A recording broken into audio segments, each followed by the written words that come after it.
Your call, please. Operator? I've been dialing Murray Hill 40098 now for the last 3/4 of an hour. And the line is always busy. But I don't see how it could be busy that long. Will you try it for me, please? Murray Hill 40098. One moment, please. I don't see how it could be busy all the time. It's my husband's office. He's working late tonight. And I'm all alone here in the house. My health is very poor. And I've been feeling so nervous all day. Ringing Murray Hill 40098.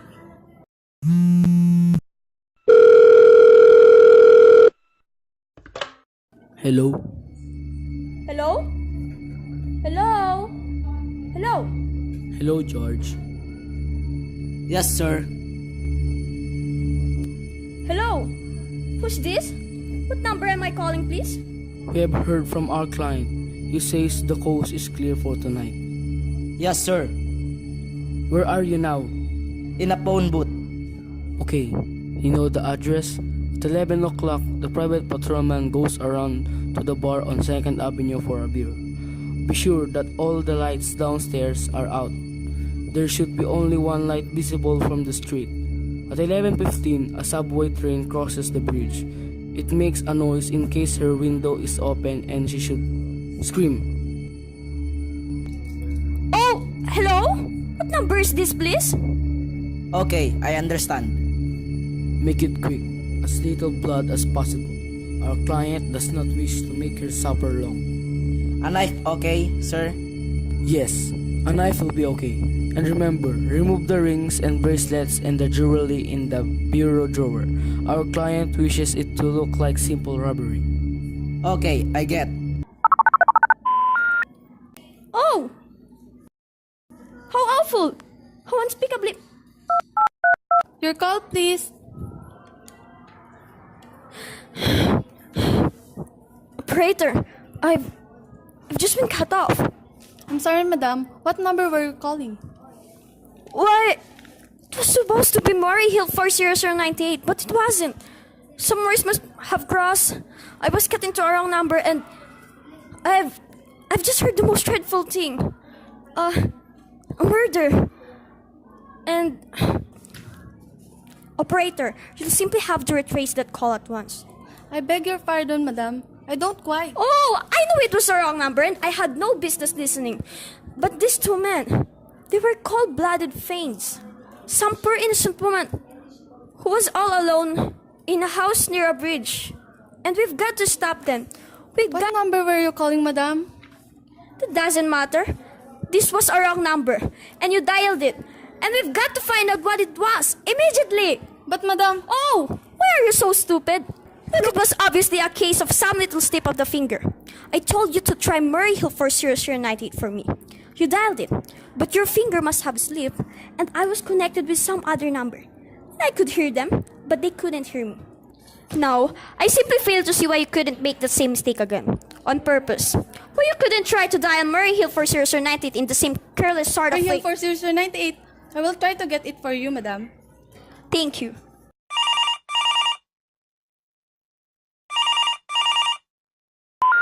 We're sorry, the number you have dialed is not in service at this time. I'm sorry. Murray Hill 40098 is busy.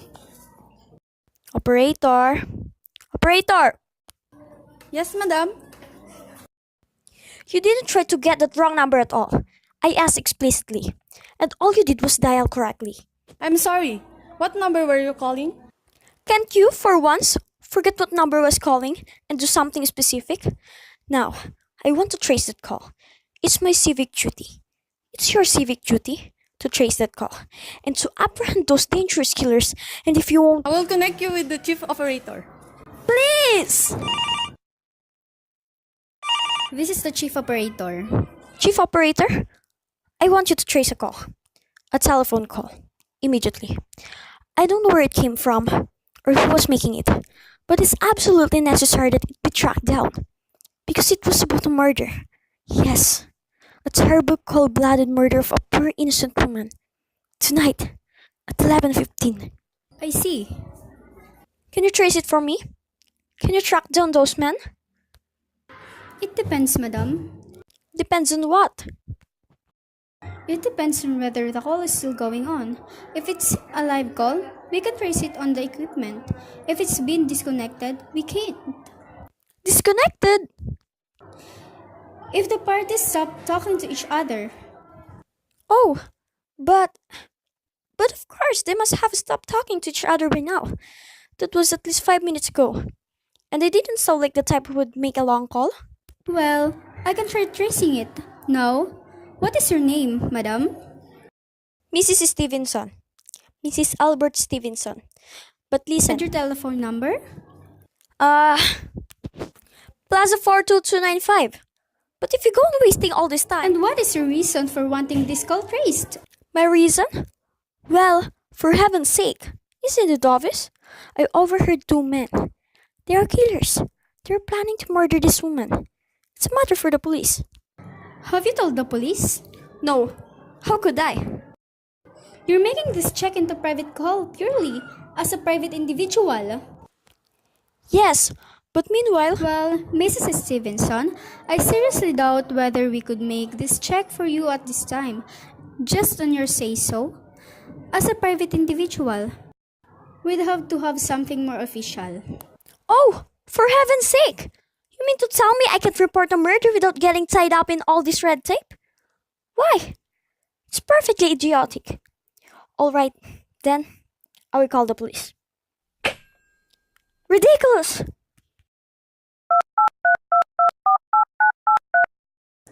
Your call, please. The police department. Please? Ringing the police department.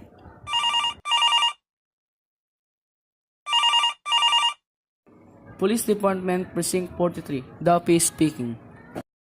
Police department? Oh, this is Mrs. Stevenson. Mrs. Albert Smythe Stevenson of 53 North Sutton Place. I'm calling to report a murder. Eh, I mean, the murder hasn't been committed yet. I just overheard plans for it over the telephone. Over a wrong number that the operator gave me. I've been trying to trace down the call myself. But everybody is so stupid. And I guess, in the end, you're the only people who could do anything. yes, ma'am. It was a perfectly definite murder. I heard their plans distinctly. Two men were talking and they were going to murder some woman at 11:15 tonight. She lived in a house near a bridge. Yes, ma'am. And there was a private patrolman on the street. He was going to go around for a beer on 2nd Avenue. And there was some third man, a client, who was paying to have this poor woman murdered. They were going to take her rings and bracelets and use a knife. Well, it's unnerved me dreadfully. And I'm not well. I see. When was all this, ma'am? About 8 minutes ago. Oh. Then you can do something? You do understand that And what is your name, ma'am? Mrs. Stevenson. Mrs. Albert Stevenson. And your address? 53 North Sutton Place. That's near a bridge. The Queensboro Bridge, you know. And we have a private patrolman on our street. And 2nd Avenue. And what was the number you were calling? Murray Hill 40098. But that wasn't the number I overheard. I mean, Murray Hill 40098 is my husband's office. He's working late tonight. And I was trying to reach him to ask him to come home. I'm an invalid, you know, and it's the maid's night off. And I hate to be alone. Even though he says I'm perfectly safe as long as I have the telephone right beside my bed. Well, we'll look into it, Mrs. Stevenson, and see if we can check it with the telephone company. But the telephone company said that they couldn't check the call if the parties had stopped talking. I've taken care of that. Oh, yes. Personally, I feel you ought to do something far more immediate and drastic than just check the call. What good does checking the call do if they have stopped talking? By the time you track it down, they already have committed the murder. Well, we'll take care of it, lady. Don't worry. I'd say the whole thing calls for a search. A complete and thorough search of the whole city. I'm very near a bridge, and I'm not far from 2nd Avenue. And I know I'd feel a whole lot better if you sent a radio car to this neighborhood at once. And what makes you think the murder's going to be committed in your neighborhood, ma'am? Oh, I don't know. This coincidence is so horrible. Second Avenue, the patrolman, the bridge. Second Avenue is a long street, ma'am. And do you happen to know how many bridges there are in the city of New York alone? Not to mention Brooklyn, Staten Island, Queens, and the Bronx. And how do you know there isn't some little house on Staten Island on some little Second Avenue you've never heard about? How do you know they were even talking about New York at all? But I heard the call on the New York dialing system. How do you know it wasn't a long distance call you overheard? Telephones are funny things. Look, lady, why don't you look at it this way? Supposing you hadn't broken in on the telephone call. Supposing you'd got husband the way you always do. Would this murder have made any difference to you then? I suppose not. But it's so inhuman, so cold-blooded. A lot of murders are committed in this city every day, ma'am. If we could do something to stop them, we would. But a clue of this kind that's so vague isn't much more use to us than no clue at all. But surely, Unless, of course, you have some reason for thinking this call is phony, and that someone may be planning to murder you. me? Oh no, I hardly think so. I mean, why should anybody? I'm alone all day and night. I see nobody except my maid Lois. She's a big 200-pounder. She's too lazy to bring up my breakfast tray. And the only other person is my husband Albert. He's crazy about me, adores me, waits on me hand and foot. He's scarcely left my side since I took sick 12 years ago. Well then, there's nothing for you to worry about, is there? And now, if you'll just leave the rest to us, But what will you do? It's so late. It's nearly 11 o'clock. we'll take care of it, lady. Will you broadcast it all over the city? And send out squads? And warn your radio cars to watch out, especially in suspicious neighborhoods like mine? Lady, I said we'll take care of it. Just now I got a couple of other matters here on my desk that require my immediate. Oh! Idiot! Now, why did I do that? Now, he'll think that I'm a fool. Oh, why doesn't Albert come home? Why doesn't he? Your call, please. Operator, for heaven's sake, will you ring that Brayhill for 0098 again? I can't think what's keeping him so long. Ringing Murray Hill 40098. We're sorry, the number you have dialed is not in service at this time. The line is busy. Shall I? I can't hear it. You don't have to tell me. I know it's busy. If I could only get out of this bed for a little while. If I could get a breath of fresh air. Or just lean out the window and see the street.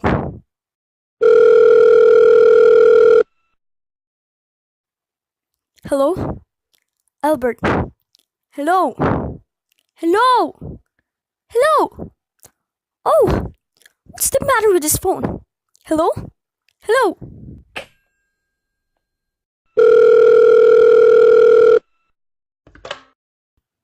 Hello? Hello? Oh, for heaven's sake! Who is this? Hello? Hello?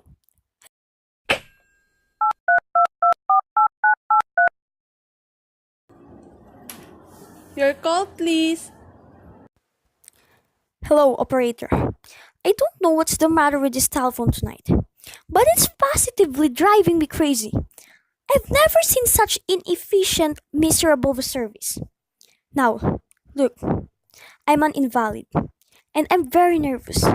And I'm not supposed to be annoyed, but if this keeps up so much longer and... What seems to be trouble, madam? Well, everything's wrong. The whole world could be murdered, for all you people care. And now, my phone keeps ringing and... Yes, madam. ringing and ringing and ringing every 5 seconds or so. And when I pick it up, there's no one there. I'm sorry, madam. If you will hang up, I will test it for you. I don't want you to test it for me. I want you to put through the call, whatever it is, at once. I am afraid that is not possible, madam. Not possible? And why may I ask? The system is automatic, madam. If someone is trying to dial your number, there is no way to check whether the call is coming through the system or not, unless the person who trying to reach your complaints to his particular operator. Well, of all the stupid, complicated. And meanwhile, I've got to sit here in my bed, suffering every time the phone rings, imagining everything. I will try to check it for you, madam. Check it, check it. That's all anybody can do. Of all the stupid, idiotic. Oh, what's the use? Hello? Hello? Stop ringing, do you hear me? Answer me. What do you want? Do you realize you're driving me crazy? Stark is staring. Hello? Is this Plaza 42295? Yes, yes. This is Plaza 42295. This is Western Union. I have a telegram here for Mrs. Albert Stevenson. Is there anyone there to receive the message? I'm Mrs. Stevenson. The telegram is as follows. Mrs. Albert Stevenson, 53 North Sutton Place, New York, New York. Darling, terribly sorry. Tried to get you for last hour, but lying busy. Leaving for Boston 11 p.m. tonight on an urgent business. Back tomorrow afternoon. Keep happy, love. Signed, Albert. Oh no! That is all, madam. Do you wish us to deliver a copy of the message? No, no. Thank you. Thank you, madam. Good night.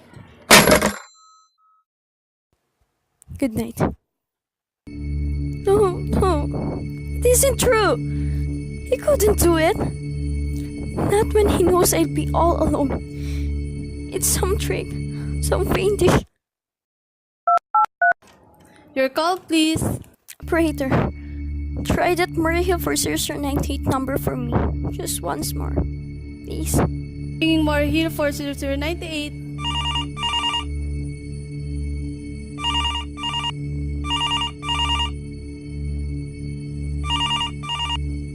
He's gone. Oh, Albert. How could you? How could you?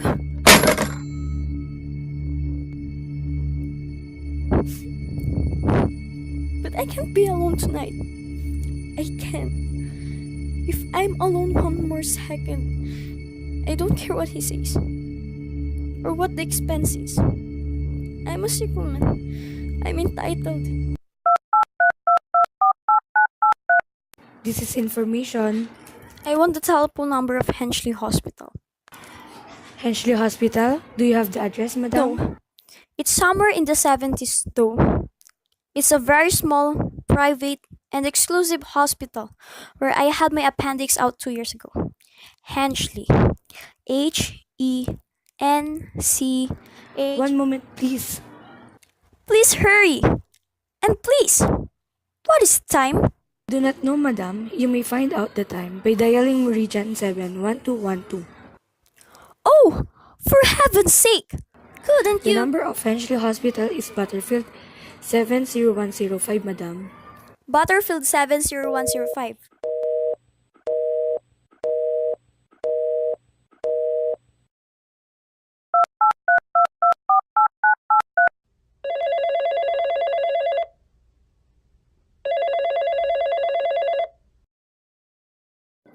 Henchley Hospital, good evening.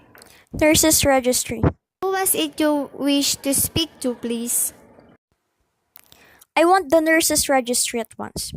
I want a trained nurse. I want to hire her immediately for the night.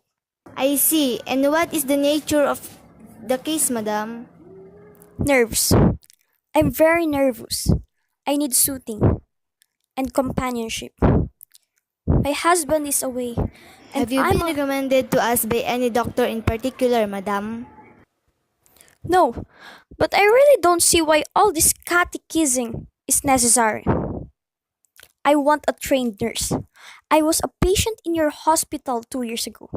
And after all, I do expect to pay this person We quite understand that, madam, but registered nurses are very busy just now, and our superintendent has asked us to send people out only on cases where the physician in charge feels it is absolutely necessary. Well, it is absolutely necessary. I'm a sick woman. I'm very upset. Very.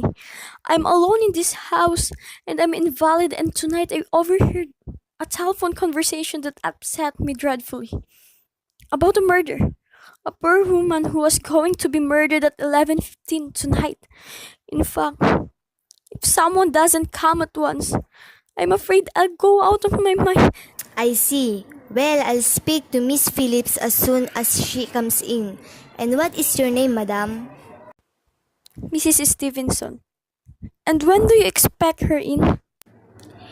I really don't know, madam. She went out to supper at 11 o'clock. 11 o'clock? But it's not 11 yet. Oh, my clock has stopped.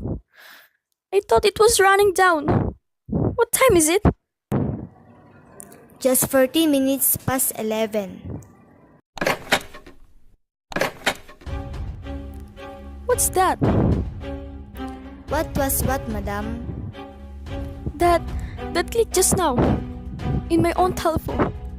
As though someone had lifted the receiver off the hook of the extension phone downstairs. I didn't hear it, madam. Now, about this. But I did. There's someone in this house. Someone downstairs in the kitchen. They are listening to me now. They are... Pick it up. I won't let them hear me. I'll be quiet. They'll think. But if I don't call someone now, well, there'll be no time.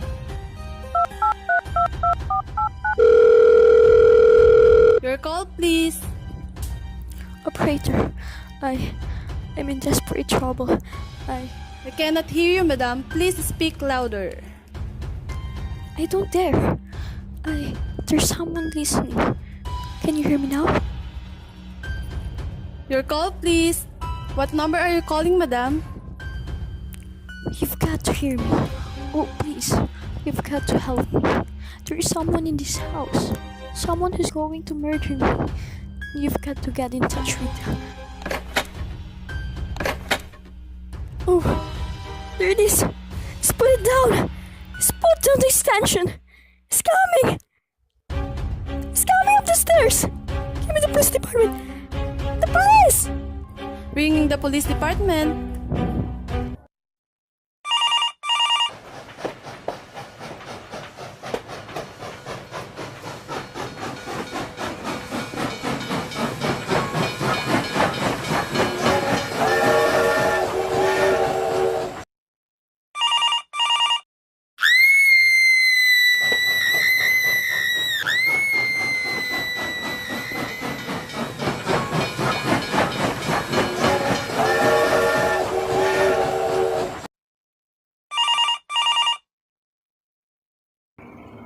Police Department Present 43, Duffy speaking. Police Department, Duffy speaking. Sorry, wrong number.